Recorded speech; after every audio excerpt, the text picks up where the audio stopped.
Bonjour ma communauté, bonjour ma famille, quel plaisir de vous avoir toujours nombreux autour de ce repas christocentrique, une dévotion quotidienne de notre vraie identité avec Christ. Christ aussi Aglé est mon nom, je suis votre serviteur. Allons-y directement à la prière. Éternel des amis, nous te disons merci, nous glorifions ton nom, nous sanctifions ton nom. Papa, merci pour la gloire que tu nous as donnée. Papa, merci pour la justification que tu nous as donnée en Christ.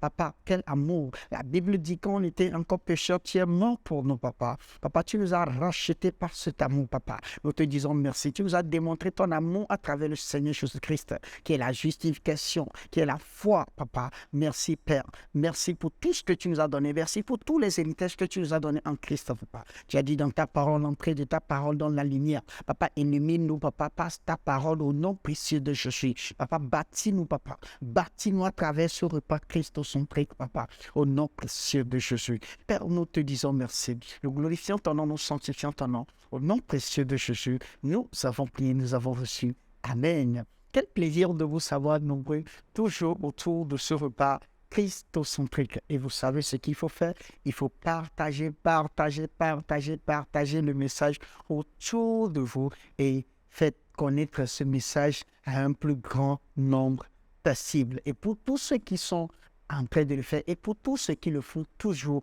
nous vous remercions, nous vous disons merci pour tout ce que vous ne cessez de faire pour l'avancement de ce programme et que Dieu vous bénisse. Alors nous allons démarrer un thème aujourd'hui, la justification. La justification. Hier, nous avons déjà vu que quoi? Que notre justice est reçue en Christ et que ce n'est pas une étape, ce n'est pas quelque chose, une formule qu'il faut suivre. Ce n'est pas une étape qu'il faut suivre dans le christianisme. Non, nous avons la justification par la foi. Le jour où vous croyez, vous confessez Christ, vous croyez dans votre cœur et que vous confessez Christ. Et là, ce jour-là, vous avez été justifié. Alors aujourd'hui, nous allons voir le mot justification. La justification, qu'est-ce que c'est? Galates 2, verset 16. Néanmoins, sachant que ce n'est pas par les œuvres de la loi que l'homme est justifié, mais par la foi en Jésus-Christ.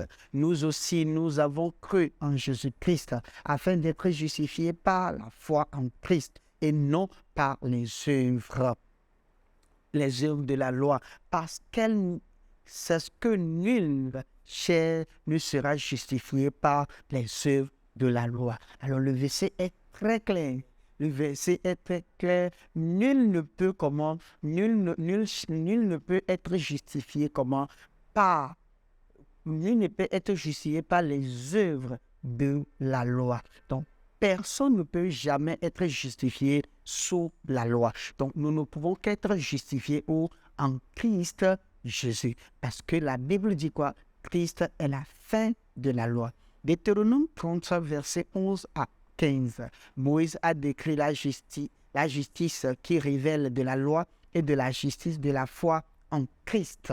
Deutéronome 30, verset 11, à partir du 11, verset 11 à 15. Alors, verset 11 dit, « Ce commandement que je te prescris aujourd'hui n'est certainement point au-dessus de tes forces et hors de ta portée. Il n'est pas dans le ciel pour que tu dises, qui montera pour nous au ciel, nous l'ira chercher. Qui nous le fera entendre afin que nous le mettions en pratique. » Verset 13. Il n'est pas de l'autre côté de la mer pour que tu dises qui passera pour nous de l'autre côté de la mer et nous l'ira chercher. Qui nous le fera entendre afin que nous le mettions en pratique. Verset 14. C'est une chose au contraire qui est tout près de toi, dans ta bouche et dans ton cœur. Tu la mets en pratique. Verset 15. Voici, je mets aujourd'hui devant toi la vie et le bien, la mort et le mal.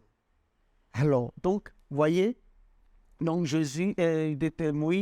Moïse a décrit la justice qui révèle de la loi et la justice de la foi de Christ.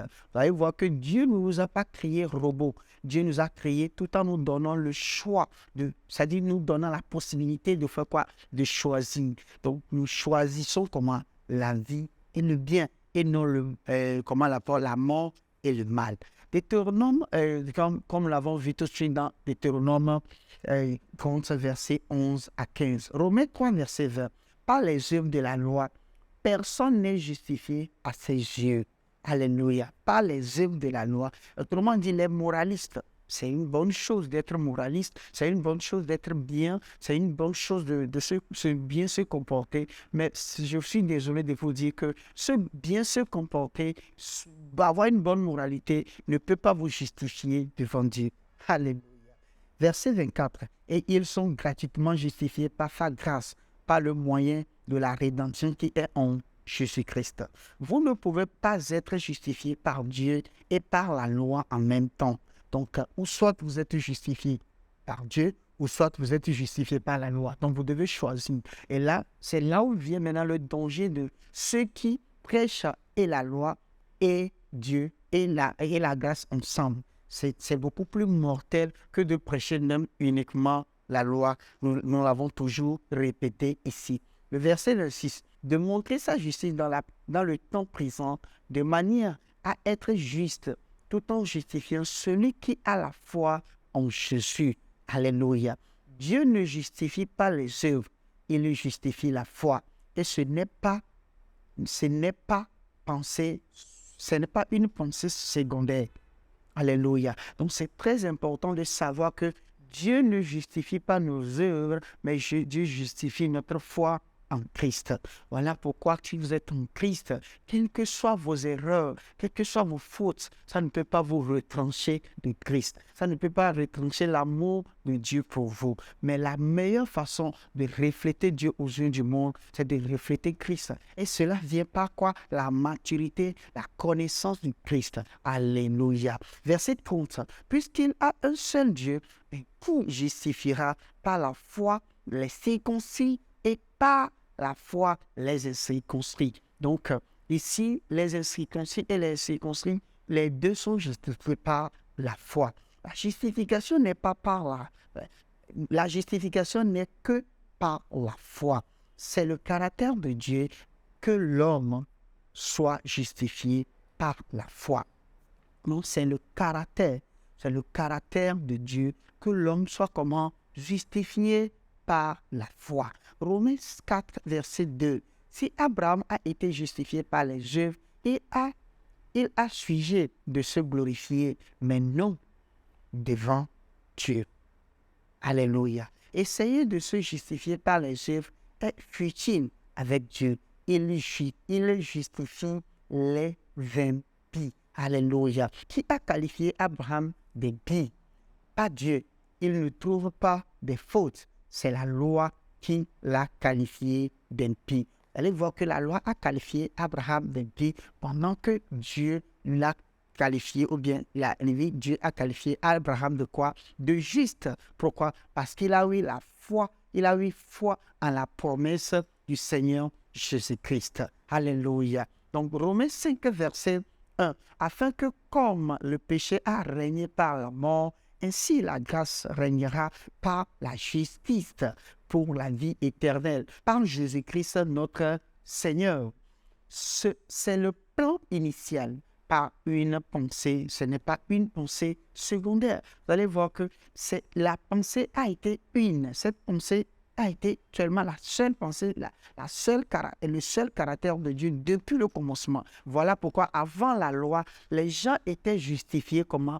Par la foi. Quand vous voulez voir ceux qui étaient vraiment justifiés par la foi, allez-y juste dans Hébreux 11 et vous lisez tout le chapitre, vous allez voir par la foi Éden, par la foi, par la foi, par la foi, et vous allez voir que tous ont été justifiés comme ça. Et nous avons vu dans Genèse 15, verset 6, que Abraham a été justifié par la foi et non par les œuvres. Alléluia. Donc, ce n'est pas quelque chose de secondaire. Ce n'est pas que Dieu a donné la loi et que les gens n'ont pas pu...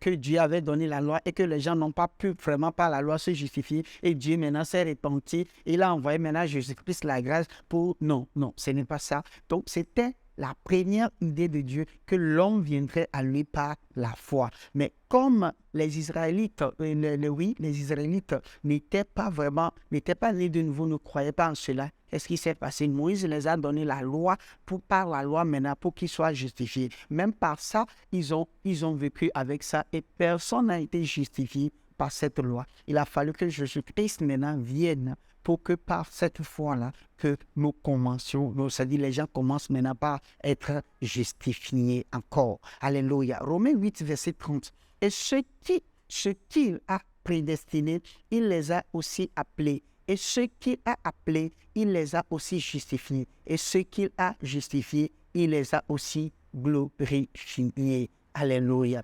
Vous allez voir que il dit dans le verset, et ce qu'il a prédestiné, il les a aussi appelés. Et ce qu'il a appelés, il les a aussi justifiés. Donc, ça veut dire quoi? Nous avons déjà été justifiés en Christ, parce que Christ est notre justification. Et ce qu'il a justifié, il les a aussi comment glorifiés. Il justifie par la foi. C'est la loi qui accuse. Donc, vous voyez, nous avons vu ici que la loi, c'est l'accusateur. La loi nous montre nos fautes, nos faiblesses. Mais la foi vient compenser. La foi veut dire oui, parce que nous avons des fautes. Oui, parce que nous ne sommes pas capables de le faire. Alors, Dieu vient pour faire quoi? Pour compenser cela. Alléluia. Paul fait une distinction entre la loi et Dieu. Paul fait une distinction entre la loi et Dieu. Romains 8, verset 33. Qui accusera les ennemis de Dieu? C'est Dieu qui justifie. Alors, donc, personne ne peut vous accuser. Et aujourd'hui, quand vous êtes accusé par quelqu'un, ou vous êtes accusé même par votre conscience, vous devez savoir que Dieu est plus gros que votre conscience. Dieu est plus grand que votre cœur. Donc, personne, même pas vous-même, vous ne pouvez pas vous accuser. C'est très important parce que Dieu dit qu'il ne vous accuse pas. Dieu ne vous voit par rapport à vos œuvres. Dieu vous voit parce que vous avez la foi en Christ. Alléluia. Ainsi, la justice par la foi ne peut pas être le même que la justice de Dieu. Dieu n'a jamais demandé à l'homme d'être parfait.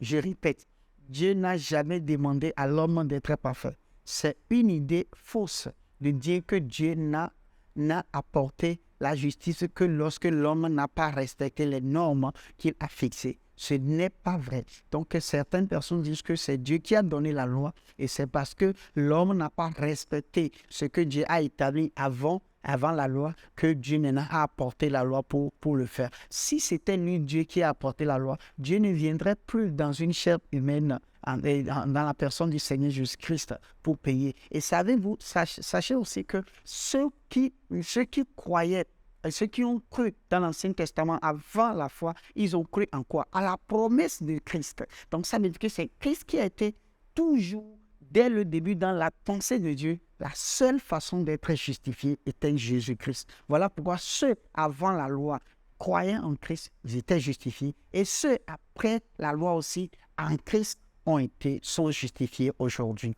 Bien que cette loi est là, cette loi nous donne l'incapacité d'être justifiés. Dieu a toujours été le pourvoyeur de tout ce dont l'homme avait besoin. Il a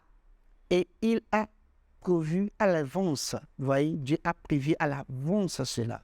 Pour montrer son amour, il laisse à l'homme le choix de démontrer sa foi ou son incrédulité. Donc, vous voyez, aujourd'hui, la foi en Christ est là. Vous allez voir que quand vous prenez Jean 3, verset 16, vous allez voir que Dieu a tant aimé le monde et il a donné son Fils unique, afin que quiconque croit en lui ne périsse pas, mais ait la vie éternelle. Le pourquoi de ce verset, c'est pour dire quoi? Que Dieu, Jésus-Christ, est mort pour toute l'humanité. Maintenant, il reste maintenant à tout le monde maintenant de choisir de croire à ce que Jésus-Christ a fait ou bien d'être incrédule, de refuser ce que Christ a fait. Et là, si vous croyez ce que Christ a fait, vous avez été justifié automatiquement. Mais si vous êtes incrédule et vous refusez ce que Christ a fait, vous êtes condamné par vos péchés. Alléluia. Et vous allez mourir dans vos péchés. La loi justifiée par les œuvres, tandis que Dieu justifierait par la foi. Alléluia. La foi en Christ est donc la justice ou le droit de vivre avec Dieu. Donc, la foi en Christ est quoi? La justice est est donc la justice. La foi en Christ est donc la justice ou le droit de vivre avec Dieu. Donc, vous voulez vivre avec Dieu, c'est très simple. Il suffit d'avoir la foi en Christ et vous allez vraiment être avec Dieu éternellement parce que la Bible nous dit qu'il était en Christ réconciliant le monde avec lui-même. Donc, vous voulez aller vers Dieu, donc vous laissez vos œuvres, vous laissez vos propres qualifications, venez à Christ et vous êtes avec Dieu éternellement. Vous vivez avec Dieu éternellement. Alléluia. Donc aujourd'hui, c'est très simple et vous allez voir que c'est tellement simple que ça devient compliqué. Et croire juste, et les gens vont vous demander, oui, bon, c'est fini. Oui, c'est fini. Il n'y a rien à faire. C'est ça. Il faut juste croire. Et vous allez vivre avec Dieu éternellement. Maintenant, et nos comportements, ça vient après. Et je vous ai dit ici, le christianisme, ce n'est pas le changement de comportement et de caractère avant de venir à Dieu. Non. Le christianisme, c'est croire en Christ et vous venez en Dieu. Et après maintenant, c'est Christ maintenant qui va vous aider maintenant à changer vos comportements, vos caractères, vos habitudes. Alléluia. Confessez ceci avec moi. Je ne suis pas justifié par mes propres œuvres. Je suis justifié par ses propres œuvres. Il a démontré son amour pour que je sois juste. Dieu ne m'a jamais imposé d'exigence. Je ne suis juste que par ses œuvres et non par les miennes. Alléluia. Je ne suis pas justifié par mes propres œuvres. Je suis justifié par ses propres œuvres. Il a démontré son amour pour que je sois juste. Dieu n'a jamais imposé d'exigence. Je ne suis juste que par ses œuvres et non par les miennes. Alléluia. Quel plaisir de savoir cela. Père, vraiment, quel amour du Père. C'est un amour vraiment démontré. Et nous sommes très contents de cet amour. Alors, baissons la tête pour la prière. Éternel des armées, nous te disons merci pour cet amour que tu nous as donné.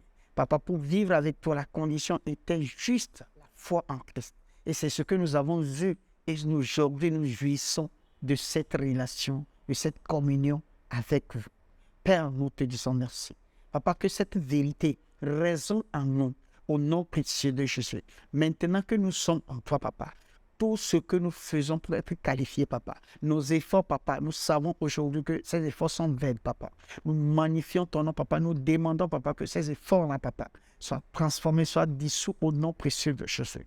Père, je ne veux plus, Papa, souffrir de ces ignorances. Maintenant que la lumière est éclairée sur ça, Papa, je jouis de tout ce que j'ai en Christ maintenant. Papa, et maintenant en Christ, Papa, je me conforme à la parole afin de refléter Christ au nom précieux de Jésus. Père, nous te disons merci. Nous glorifions ton nom, nous sanctifions ton nom. Au nom précieux de Jésus, nous avons prié, nous avons reçu. Amen, amen, amen. Quel plaisir de vous avoir nombreux jusqu'à la fin de ce repas. C'est toujours un plaisir pour moi. Et vraiment, si vous avez des questions, vous avez des témoignages, vous avez des choses à partager avec nous, envoyez-nous juste un message sur notre mail ou bien sur notre numéro qui s'affiche. Vous allez nous trouver sur WhatsApp. Vous pouvez nous envoyer des messages et nous allons vous répondre. Tout en espérant vous voir demain sur la même plateforme, à la même heure. N'oubliez pas, je suis Christ Kossi Aglé. Je vous dis, le royaume des cieux est en puissance.